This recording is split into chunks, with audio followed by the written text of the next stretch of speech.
Assalamualaikum warahmatullahi wabarakatuh. Perkenalkan, nama saya Hamid Gani Putra, peserta Latsar CPNS tahun 2025, Angkatan 28 Kelompok 1 dari instansi Badan Nasional Pencarian dan Pertolongan. Pada kesempatan kali ini, saya akan menjelaskan agenda ketiga hari kedua dengan menguraikan ulasan pemaknaan terhadap materi manajemen ASN dan semata ASN berkaitan dengan isu-isu terkini dalam lingkup nasional. Transformasi digital adalah proses mengintegrasi teknologi digital ke dalam proses seluruh aspek, yang secara mendasar mengubah secara operasi dan memberikan nilai kepada ASN atau masyarakat. Ini bukan hanya tentang mengganti teknologi manual dengan digital, akan tetapi transformasi digital memiliki kegunaan untuk ASN berupa peningkatan efisiensi, akurasi, dan profesionalisme dalam menjalankan tugas. Beberapa hal manfaat dari transformasi digital untuk ASN, yaitu 1.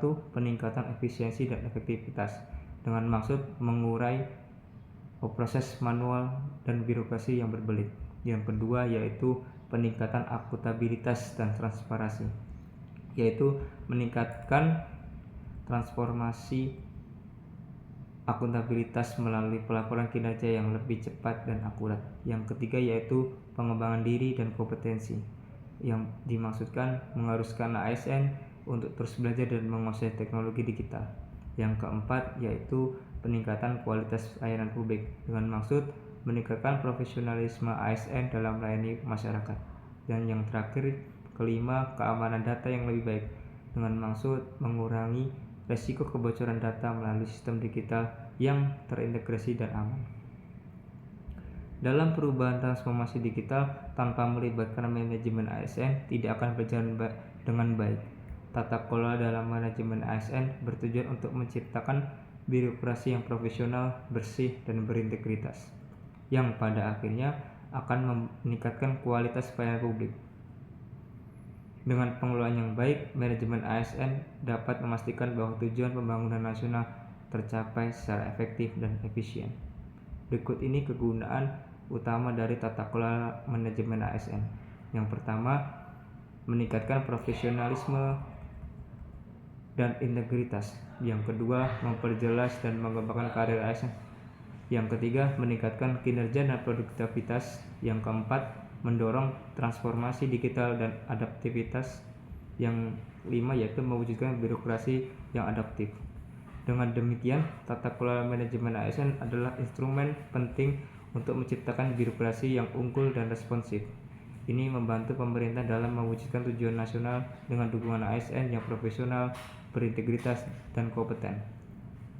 Isu yang diangkat pada kali ini adalah dugaan tindak pidana korupsi yang melibatkan aparatur sipil negara pemerintah Provinsi Jawa Tengah, yaitu seorang pejabat di Dinas Energi dan Sumber Daya Mineral (ESDM) didakwa menyalahgunakan kewenangan dengan memutuskan izin usaha pertambangan di atas lahan milik Perum Bulog, sehingga menyebabkan kerugian negara sebesar 4,68 miliar. Isu ini termasuk dalam kategori pelanggaran etika dan integritas ASN yang mencerminkan lemahnya penerapan prinsip akuntabilitas dan sistem merit dalam manajemen ASN. Berdasarkan laporan media, terdakwa Supriharjianto, pejabat Dinas SDM Provinsi Jawa Tengah, bersama pihak swasta dari PT WWWP memproses izin pertambangan tanpa melalui verifikasi dokumen dan izin resmi dari Perum Bulog.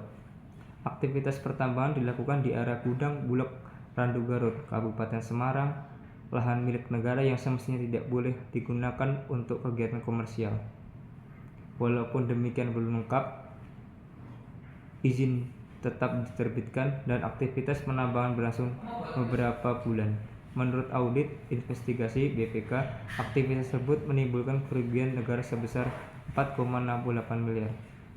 Selain Supriantoro, dua ASN lain berinisial S dan B melakukan kegiatan sama, menekankan pembentukan ASN yang smart, yaitu aparatur yang solid, melayani, adaptif, responsif, dan terpercaya.